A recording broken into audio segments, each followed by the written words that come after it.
এতিয়া আছো শদিয়াৰ টুপচিঙা গাঁৱত যি টুপচিঙা গাঁৱত আজি আমাৰ ৰাজীৱ ভদিয়াৰ মোৰ ভাই ৰাজীৱ ভদিয়াৰ আদ্যশ্ৰাদ্ধ ৰাজহুৱা আদ্যশ্ৰাদ্ধ মানুহবিলাকে ৰাতিপুৱা 7 বজাৰ পৰা ভাত বনোৱা আৰম্ভ কৰিছিলে এতিয়া সন্ধিয়া 7 বাজিছে এতিয়া পৰ্যন্ত ভাত বনাই আছে আৰু চাগে 9টামান বজালৈকে বনাই থাকিব লাগিব আজি লাখ লাখ মানুহে এনেকৈ আহিছে আৰু মানুহে আহি স্বতঃস্ফূৰ্তভাৱে খুব সুন্দৰ ব্যৱস্থাপনাৰ মাজত খুব সুন্দৰভাৱে মানুহে ইয়াতে ভাত পানী খাবলৈ পাইছে সকলোৱে প্ৰসাদো পাইছে ইমান ধুনীয়া সিস্টেমৰে সৈতে শদিয়াৰ মানুহে মানুহক আপ্যায়ন কৰিছে নহয়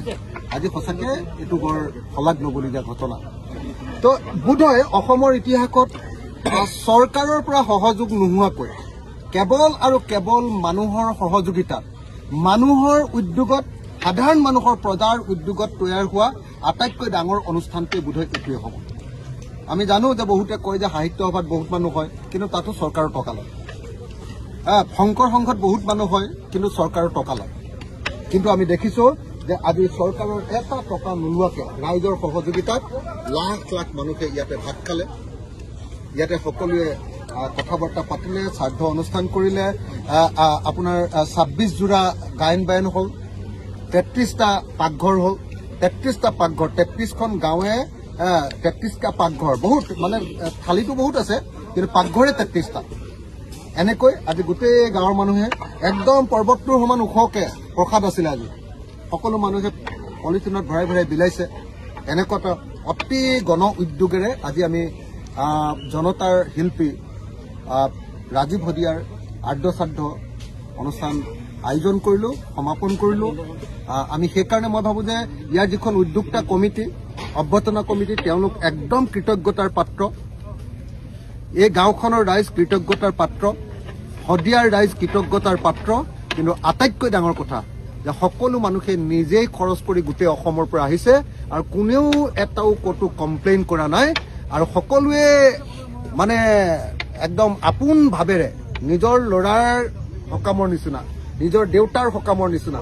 ঠিক তেনেকৈ আজি এই ৰাজহুৱা আদ্যশ্ৰাদ্ধটো আয়োজন কৰিলে মই শেষত ৰাতি একদম শেষ ৰাতি আমি সকলোৱে এটা শ্লোগান দিলে বেয়া পাব নেকি জয় আই অসম জয় আই অসম জয় আই অসম ৰাজীৱ ভদিয়া অমৰ হওক ৰাজীৱ ভদিয়া অমৰ হওক ৰাজীৱ ভদিয়া অমৰ হওক ৰাজীৱ ভদিয়া অমৰ হওক অসমীয়া জাতি অমৰ হওক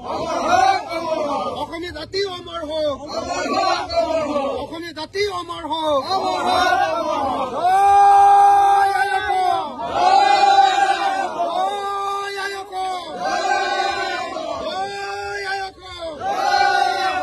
ধন্যবাদ ধন্যবাদ শদিয়াবাসী